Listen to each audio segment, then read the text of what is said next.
अस्सलामुअलैकुम नाज़रीन, आपकी आवाज़ शहबाज गुल की, सलीम सहाफ़ी की छतरोल। और सुनते हैं क्या कहा, ये भी ज़रूरी है आपको सुनाना है जी। हमने हराम में लिपटे कई अबलीस देखे हैं। आजकल वो सलीम साफी ਦੀਆਂ ਤਸਵੀਰਾਂ ਹਰਾਮ ਚ ਆ ਰਹੀਆਂ ਨੇ।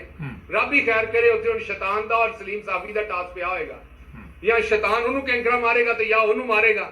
ਦੋਵੇਂ ਭਰਾ ਬਹਿ ਕੇ ਫੈਸਲਾ ਕਰ ਲਓ ਆਪੋ ਚ ਕਿੰਨੇ ਕਿਹਨੂੰ ਕੈਂਕਰਾ ਮਾਰਨੀਆਂ ਨੇ। ਕਿਉਂਕਿ ਮੇਰਾ ਨਹੀਂ ਖਿਆਲ ਕਿ ਮੈਨੂੰ ਤਾਂ ਲੱਗਦਾ ਹੈ ਕਿ ਅਗਰ ਦੋਵੇਂ ਬਹਿ ਕੇ ਹਿਸਾਬ ਕਿਤਾਬ ਕਰਨ ਔਰ ਉਸ ਹਿਸਾਬ ਕਿਤਾਬ ਦੇ ਵਿੱਚ ਕੋਈ ਪਰਵੇਜ਼ ਰਸ਼ੀਦ ਵਰਗਾ ਸਿਆਣਾ ਬੰਦਾ ਬਵੇ ਔਰ ਇਹਨਾਂ ਦੋਵਾਂ ਭਰਾਵਾਂ ਦਾ ਹਿਸਾਬ ਕਿਤਾਬ ਕਰੇ ਤੇ ਮੇਰਾ ਖਿਆਲ ਹੈ ਕਿ ਸਾਡੇ ਭਰਾ ਸਲੀਮ ਸਾਫੀ ਦੇ ਜਿਹੜੇ ਨੰਬਰ ਨੇ ਉੱਤੇ ਚਲੇ ਜਾਣਗੇ ਅਬਲੀਸ ਤੋਂ।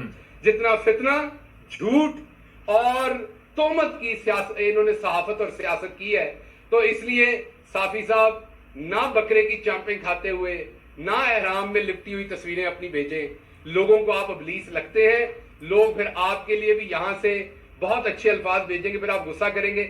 अगर ये आपका मजहबी मामला है तो आप तस्वीरें क्यों शाया कर रहे हैं? मजहबी मामला है तो बकरे दी चांपा खा रहे हो तो बंदे दे पुत्र बन के ਜਿਹੜਾ ਕੰਮ ਕਰਨ ਗਏ ਉਹ ਕਰੋ। ਉੱਥੇ ਬਹਿ ਕੇ मॉडलिंग क्यों कर रहे हो एहराम पा के? जब आप अपनी पब्लिक करेंगे तस्वीर तो अवाम उसके ऊपर।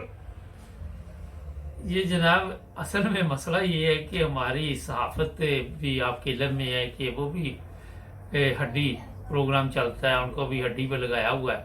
और जो सच बोलता है, फिर जिस तरह आपके इल्म में है, कभी समी इब्राहिम पे हमला किया जाता है, कभी इमरान रियाज को गिरफ्तार किया जाता है।